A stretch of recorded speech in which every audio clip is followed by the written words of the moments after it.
अथ ध्यानं ध्यायेदाजानुबाहुं धृतशरधनुषं बद्धपद्मासनस्थं पीतं वासोवसानं नवकमलदलस्पर्धिनेत्रं प्रसन्नं वामाङ्कारूढसीतामुखकमलमिलल्लोचनं नीरदाभं नानालङ्कारदीप्तं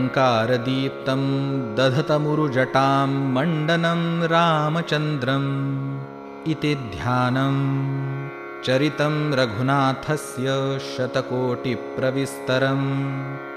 एकैकमक्षरं पूसां महापातकनाशनं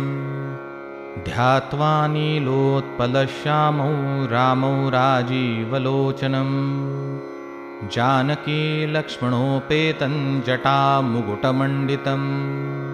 सासितूनधनुर्बाण